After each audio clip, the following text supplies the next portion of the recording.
Welcome to the July edition of Upfront R.E.A.L with Ohio Electric Cooperatives President and CEO Pat O'Loughlin. I'm Karen Whitney, the Director of Communications for OEC and Ohio Cooperative Living Magazine. Now, Pat, in the July issue of the magazine, you talk about energy independence. And when we talk about and you hear of energy independence, you think about oil and gas production. And you hear a lot about that during election time, and cars, having gas for your car, and relying on overseas imports. You don't really think about it when it comes to electricity and that type of energy independence. Talk about what you mean as we approach 4th of July, what you mean by electricity energy independence. Yeah, thanks, Karen. You're right. Normally when we talk about energy independence, we're thinking about oil and gasoline for our cars, but it really applies to all forms of energy. And in fact, today more than ever, we depend on electricity to meet our day-to-day needs for our safety, security, our well-being. And so it's really important that we think about electricity in the same way.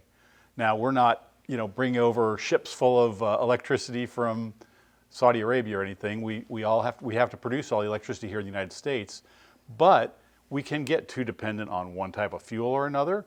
We can get too dependent on one type of technology or another. And then you have the same sort of problem that we've seen with other energy forms, where if something goes wrong, now all of a sudden you've got a really big problem. So, for us, a big part of being energy independent in the electric industry is having an all of the above approach, making sure that we've got a diverse set of resources so that if any one thing is not working at any time, that we can have enough to make sure that we meet our needs. And here as we come into summertime, the first thing we have to do is assess what do we think the needs are going to be for each year. And we see now over the last several years, electricity demand is creeping up. Plus we have the weather events that we see, particularly in summer and winter, that we have to plan for. So those are really an important part of it. But the other thing with energy independence when it comes to electricity is it's not as easy as just Buckeye Power planning our needs and getting that right. Because we're part of this interconnected network that stretches across most of the eastern United States. PJM is our grid operator for the several states around Ohio. And each one of those sections has got to balance out its supply and demand, and somebody's got to be in charge of that. And if we ever get out of whack, unfortunately, the thing that has to be done is we've got to lower demand if we can't bring up enough supply. And a couple times recently we've seen where grid operators have had to take those actions to lower demand by actually turning people's power off to keep the grid in balance. Because the bigger problem is if the grid gets out of balance for too long, the whole thing collapses, and that's something we always have to avoid. It's not something at Buckeye Power we can control or at your local co-op you can control. It's really part of independence where we're dependent on all of the parts of the system working well. So again, having a diverse set of resources, planning ahead, making sure we're ready for the worst possible outcome, having some reserves just in case, that's how we remain independent, and that's how we make sure that everybody's home is taken care of no matter what the weather outside.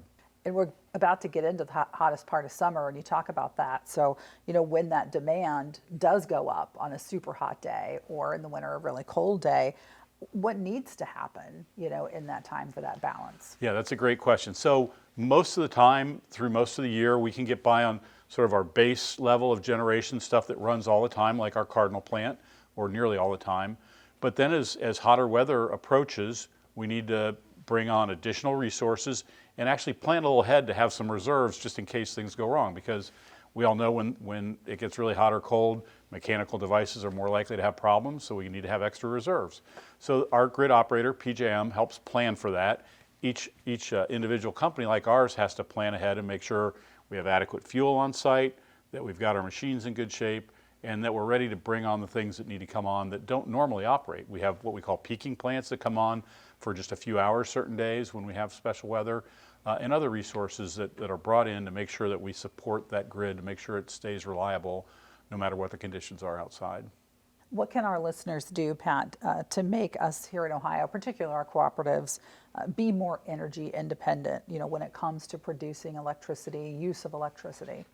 Well, the first thing that we have to do is support, or at least accept the fact that we're going to need energy infrastructure to support our needs.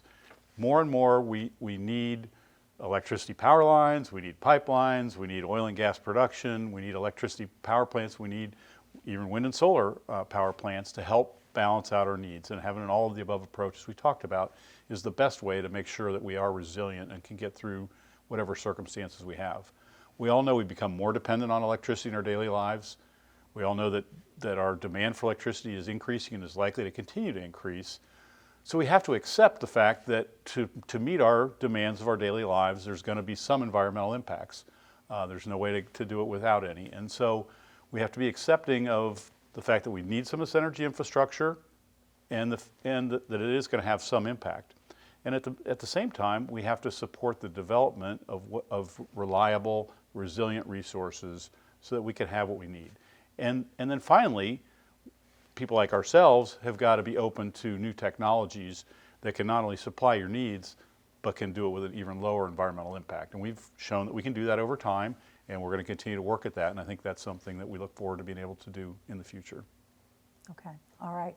Well, thank you for listening to this on Independence Day, and hopefully everyone has a happy 4th of July out there. Any last words for folks as we approach the 4th of July? Yeah, happy 4th of July to everybody, and I hope we all enjoy and appreciate the independence that we have in our daily lives.